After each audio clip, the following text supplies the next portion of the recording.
Men det litt gøy.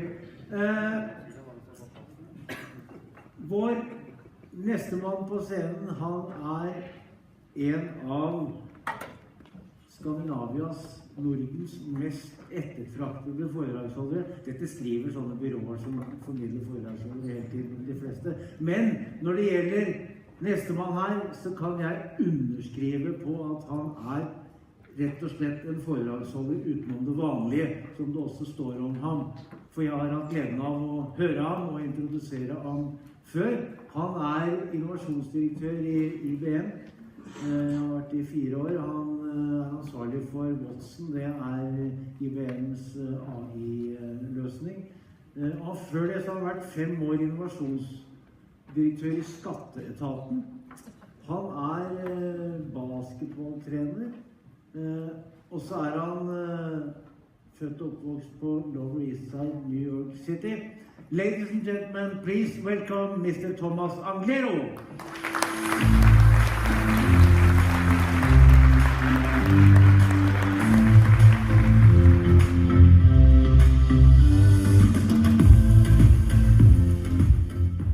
Whenever I'm introduced and they always bring up my past in skatteetaten, I always go, oh my God.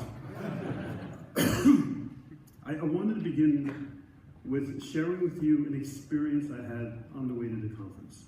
So is it okay if I start off a little slow? Anybody want to hug somebody right now? On the way to the conference, I was passing by the Hotel Continental. And everybody know the whole Continental, very ritzy, home and colon type hotel, right? And in front of the Hotel Continental, they only allow Mercedes and Bentleys and beautiful, expensive cars.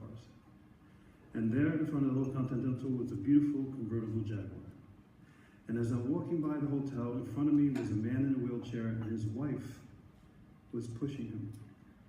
And all of a sudden, the man in the wheelchair wheeled away from his wife, and she let go.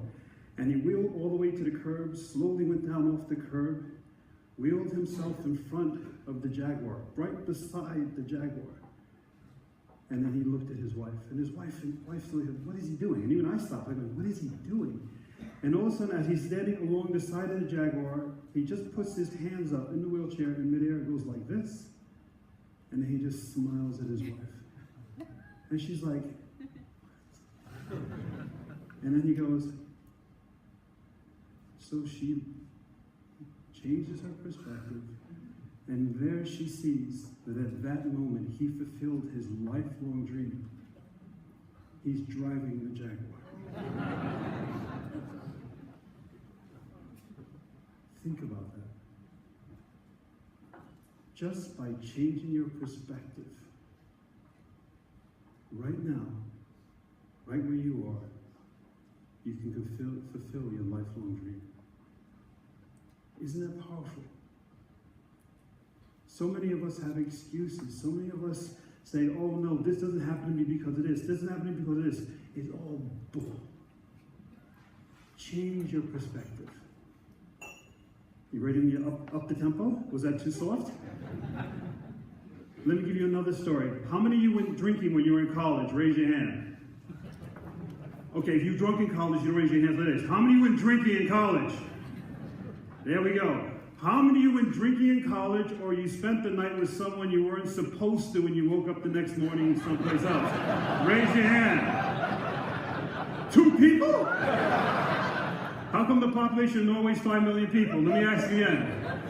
How many people got drunk in college and woke up in some bed someplace else? Raise your hand with pride. Come on. You'll be divorced tomorrow, but be happy right now. When you woke up the next morning and you woke up from that sofa that you crashed on your friend's sofa, you got up from the sofa, what did you guys go? You guys are Norwegians, so you got up and you go, oh, oof,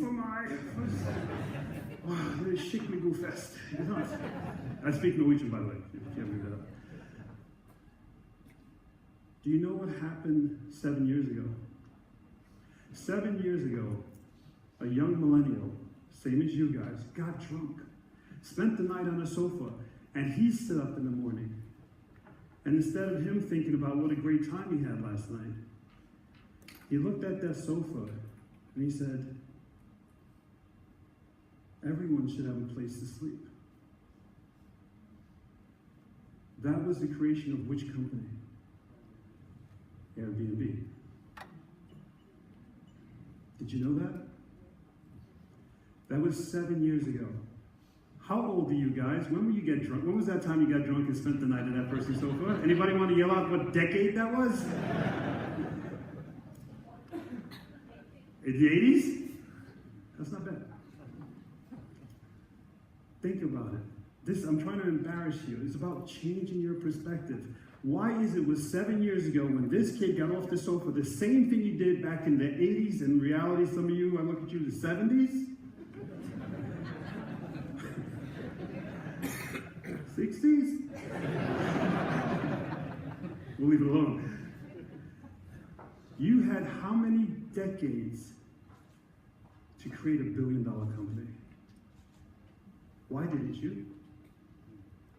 When you got off the sofa, what were you thinking about? Oh, last night, I was a superstar at that party. I was dancing on the table in the hitta. Raise your hand if you danced on the table in the hitta. Nobody! Okay, there we go. Slowly they go up. The aquavit set in, you know?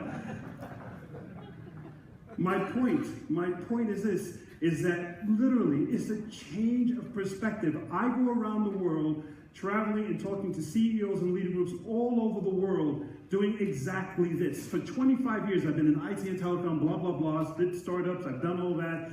My startup's gone up, failed. I got all the scars.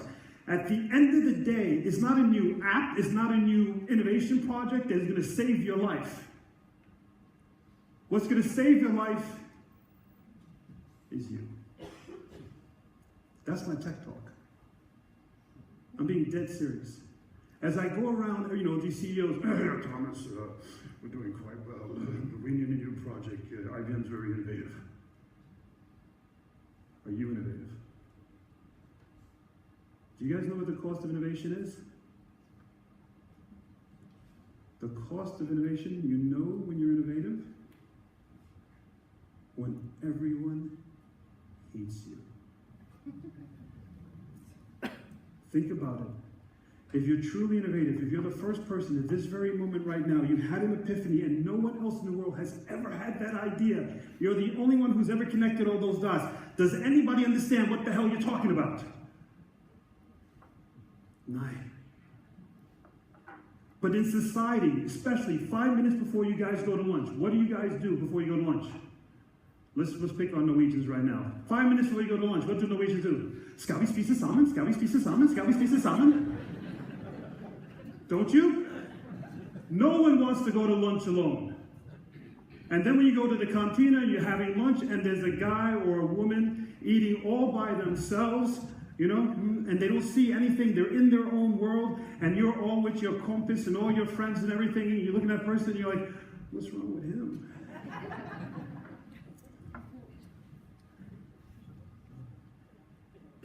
He has an idea. He has a thought that's never been thought before. He has a passion, a drive. He wants to change the world, or she wants to change the world. He doesn't see that he's alone in the cantina. He's obsessed with his thoughts. This thing, no matter what the cost, must come to life. And yet, everyone else, society says, we must eat together, and if you're all by yourself, you're a weirdo. And yet, those are the people that change the world. All of you are top leaders, and every time I meet with you, all of you realize, where were your margins 5 years ago? Over here, where are your margins today? It's reality. Things are changing. All the presentations you got this morning, things are changing, dynamically changing. In the history of all your time, things have always gone good, good, good. I do this, I make this, I make committee decisions, I get a promotion, everything's fine, da-da-da. It doesn't work today. Kids, millennials wake up from a sofa 7 years later, they're worth $1 billion. On the same damn sofa you slept on. Why aren't you worth $1 billion? Because you haven't changed your perspective. You don't challenge yourself. And yet you go to your people, we got to create an innovation team, and you guys come up with some new solutions, and then you present to me in the leader group, and then we decide, is that innovation? Sounds familiar? Yes or no? Innovation comes from within. Are you ready to take it? Hear an answer. Here's something that challenges your exact belief in life. That stinky, dirty sofa is worth more than every hotel chain in the world. Would you have said yes to that idea? No. Yes or no? Give me one. Do you understand the cost of innovation?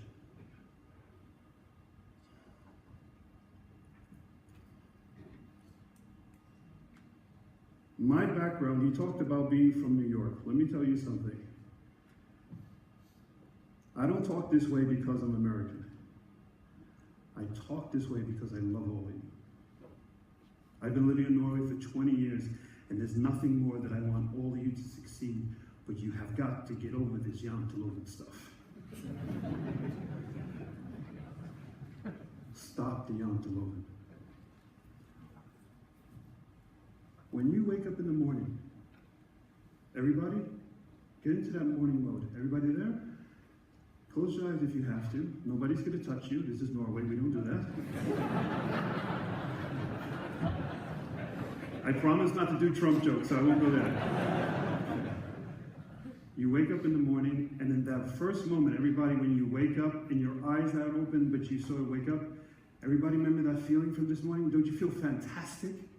You haven't thought about work. You haven't thought about the idiot laying next to you. That's what my wife calls me. You haven't worried about getting the kids to Barnehage. You're just in that morning bliss. You are you. Everybody remember that? Everybody? Yes? Doesn't it feel fantastic? That's the real you. How long does that feeling last? Hours? A few seconds, right? A few seconds. And then all of a sudden, oh, I gotta make breakfast, oh, I gotta get ready for work, oh, I gotta answer that email, and you go into work mode, and then you go to work, that's 8 or 10, no, Norway's not 8 hours, like 6.2 hours, right? And on a Friday, how many hours is it? I love Norwegian jokes. You guys are easy. You go to work, you come home from work, and you're still thinking about work. You also got to drive the kids to practice, come back and forth, and all that. And then finally it's time to go to, you watch some Netflix, maybe, but you're still thinking, and then you're still not yourself, and then you go to bed and you go to sleep. And you're asleep, you're not yourself. At the end of those 24 hours, how much of that time were you truly you? A few seconds. A few seconds. And during the day, you go to work, you wonder, how come people don't see me? How come people don't love me? How come my boss doesn't see how fantastic I am? How come I'm not getting a promotion? How come I'm not getting dates? How come this? How come that? How come this? How come that? Because we don't see you. That's you. That's it. That's the true you. And when you go to work, you put on all this coat of paint because society doesn't allow me to do this. I can't behave this way. I can't do that. This is you, and we've never seen you. Have you ever looked at your life that way? Yes or no? Yes or no? Do you understand? I am right now freeing, breaking the chains. I'm freeing all of you to be you. Damn it, be you. Oh, that's loud as hell, isn't it? Sorry. Please be you. No one's ever met you. We want to love you, but we don't know who you are.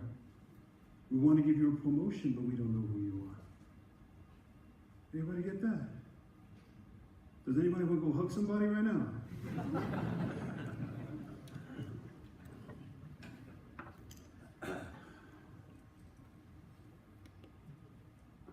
One thing I see in IBM as I travel around the world is that there's opportunity everywhere. And there's a lot of men in this audience, and I love you all, and a lot of you men aren't used to hearing the word love. And I love using the word love. Though I've learned that you don't say "Ya elsker deg" unless you really mean "Ya elsker deg." Learn to love each other. Learn to embrace that love. This is the new way to work. as I travel around the world, the corporations that are excelling, the corporations that are moving the fastest, are embracing love. Can you guys do that? Everybody's very quiet. Everybody's deep thought. What's coming? What's happening in the world of artificial intelligence? Artificial intelligence, these supercomputers, they read 10 million pages a second. This is not going to be a concurrenza. This is not a competition.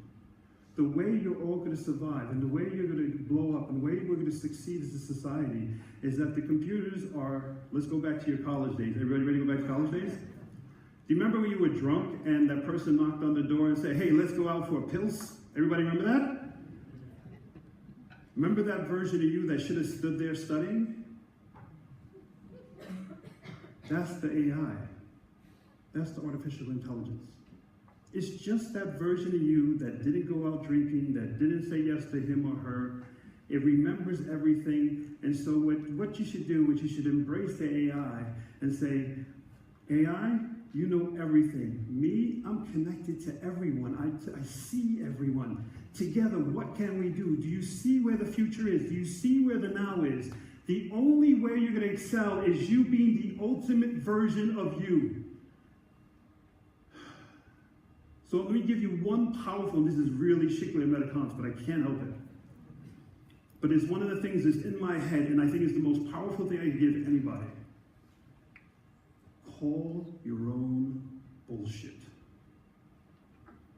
Every time you say, you know, I can't do that because, maybe because I'm overweight, I want you to step aside and look at yourself and go, bullshit. Every time you give yourself an excuse for not doing something, you're top leaders in all your clients, right? So you're top leaders in these companies. You want to give people opportunities, but you're feeling uncomfortable. They come with a great idea. I don't get it. This makes me feel uncomfortable. This makes absolutely no sense. A sofa? Invest in a sofa? Call your own bullshit. Do what you know is right. Do what you know is love-based. This is the most powerful thing I see globally around the world, and I'm IBM talking about it. Anybody respected that from IBM? Welcome to the new IBM. And that's it for the plug. I can't emphasize enough. The secret to everything is you. Be you. Repeat after me. Don't say be you. I want you to say, be myself. Be myself. Be myself. We're not at church, okay? Be myself. Be myself. Is that how you feel when you're proposing to her? You know, you're like, be myself. It doesn't work. Come on. Your company is struggling. A bunch of innovative millennials come into your office with a crazy idea. Everything inside of you says this thing absolutely makes no sense, but you know something is there. At that moment, you have to be myself. Let's go. Be myself. You wake up in the morning and that idiot next to you. Everybody has an idiot next to them? Raise your hand. How many divorces we're going to have in the next 10 minutes? Set you guys up. You wake up in the morning with the idiot next to you. It's not going well in the marriage. You haven't talked in a long time. But you know that if you don't communicate, things won't work. At that moment, what you got to be? Be myself. Come on. Be myself. No one listens to me. No one sees me, but I'm going to be myself. Come on. Be myself. This side of the room is dying. You guys need help.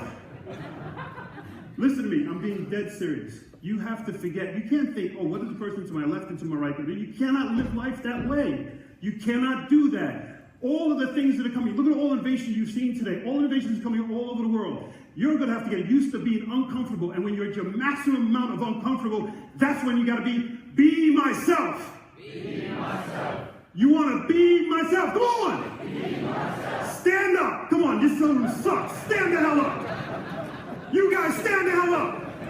Come on! Forget Norway. Come on! Be myself! Be myself! Be myself! Be myself! Use your arms. God gave you arms. This is your moment where you say, the hell with everybody. Don't look at me. I am in love with this guy on stage. Be myself. Be myself. Harder. Be myself. Be myself. I love you. Thank you very much.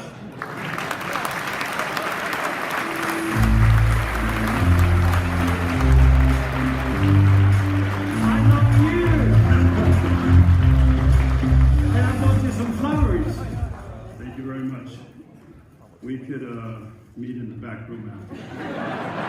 Thomas Anglero, mine damer og herrer, tusen takk skal du ha.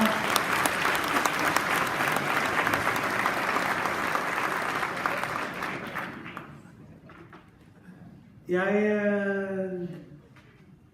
forbereder meg litt når jeg skal gjøre sånne ting som dette, og en del av forberedelsen å prøve å finne ut noen folk som jeg da ikke... Jeg hadde med noen ord i behold når det gjaldt Thomas, ikke sant? En av Skandinavias beste og mest etterspurte foredragsholdere.